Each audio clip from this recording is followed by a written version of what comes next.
Hai kawan pajak, selamat datang di video Direktorat Jenderal Pajak.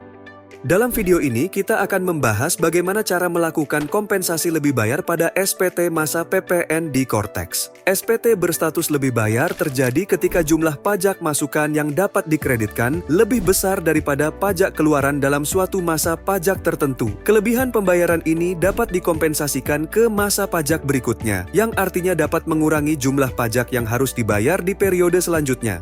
Perlu kami informasikan bahwa Kortex kini menawarkan fleksibilitas dengan dukungan dwibahasa, bahasa Indonesia, dan bahasa Inggris. Tutorial kali ini akan memandu Anda menggunakan antarmuka berbahasa Inggris. Perlu kami tekankan bahwa informasi yang kami sampaikan dapat mengalami perubahan seiring dengan perkembangan ketentuan perpajakan terbaru dan proses pengembangan berkelanjutan sistem Kortex. Jadi, sudah siap pelajari cara baru lapor SPT PPN di Kortex? Mari kita mulai bahas langkahnya bersama-sama.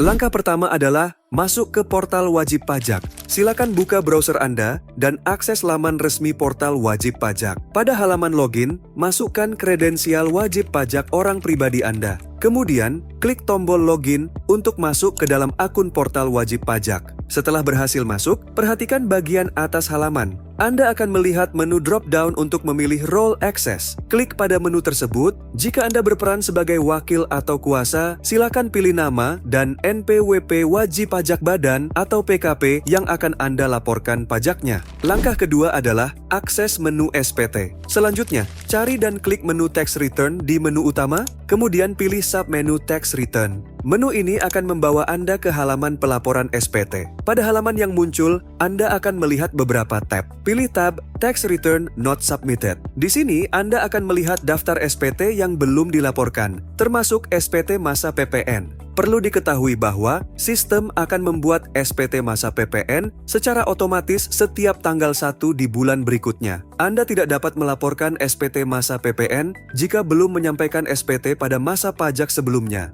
Cari baris yang menunjukkan SPT untuk periode yang ingin Anda laporkan. Pada baris SPT PPN yang ingin Anda laporkan, klik tombol View di kolom sebelah kiri. Ini akan membuka halaman detail SPT yang akan Anda isi dan laporkan.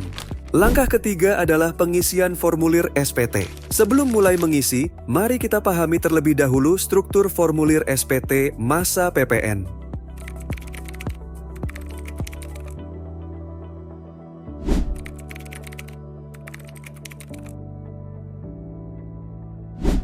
Mari kita mulai dengan memeriksa bagian header. Data pada bagian ini akan terisi otomatis berdasarkan informasi yang terdaftar di sistem DJP. Periksa kembali kebenaran informasi yang ditampilkan. Gulir ke bawah ke bagian 1, penyerahan barang dan jasa. Data pada bagian ini terisi otomatis dari lampiran A1 dan A2. Selanjutnya, periksa bagian 2, perolehan barang dan jasa. Bagian ini berisi data dari lampiran B1, B2, B3, serta kompensasi kelebihan pajak masukan.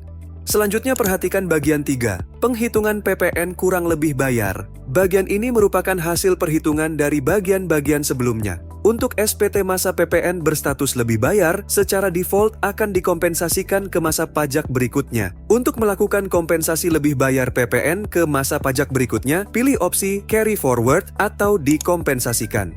Selanjutnya, data pada bagian 4-8 akan terisi otomatis jika terdapat data yang relevan berdasarkan data pembayaran, faktur pajak, dan lampiran. Jika terdapat PPN atas kegiatan membangun sendiri, Anda dapat mengisi nilai dasar pengenaan pajak pada kolom di bagian 4. Pada bagian 9, kelengkapan SPT. Unggah dokumen tambahan jika relevan dengan kegiatan usaha Anda. Misalnya, jika Anda PKP yang melakukan penyerahan kendaraan bermotor, maka unggah daftar rincian penyerahan kendaraan bermotor. Jika Anda mengisi kolom hasil penghitungan kembali pajak masukan yang telah dikreditkan pada bagian 2, silakan unggah hasil penghitungan kembali pajak masukan yang telah dikreditkan. Terakhir, isi bagian 10, pernyataan. Isi jabatan dari orang pribadi yang menandatangani SPT. Langkah terakhir yaitu proses pelaporan SPT. Setelah Anda yakin semua data telah diisi dengan benar, klik Save Draft jika Anda ingin menyimpan konsep SPT. Jika Anda sudah yakin dan siap untuk melaporkan, klik tombol Pay and Submit. Sistem akan menampilkan opsi untuk memilih metode penandatanganan. Pilih sertifikat elektronik dari penyelenggara sertifikat elektronik atau gunakan kode otorisasi DJP. Masukkan signer ID dan signer password Anda, klik Save dan Confirm Sign. Setelah melakukan penandatanganan dokumen secara elektronik, status SPT Anda akan berubah menjadi submitted. Anda akan menerima bukti penerimaan elektronik sebagai tanda bahwa SPT Anda telah diterima oleh sistem. Klik simbol unduh yang tersedia untuk mengunduh BPE, induk SPT dalam format PDF, maupun lampiran SPT dalam format CSV, Excel, atau PDF melalui menu view yang tersedia. Selamat! Dengan ini kita telah menyelesaikan panduan pelaporan SPT masa PPN melalui aplikasi Cortex. Jika Anda memerlukan asistensi lebih lanjut, kunjungi portal resmi www.pajak.go.id. Hubungi Kring Pajak 1500-200 untuk konsultasi langsung, dan subscribe YouTube channel Dijen Pajak RI untuk mendapatkan update regulasi dan tips perpajakan lainnya. Pajak kuat, APBN sehat.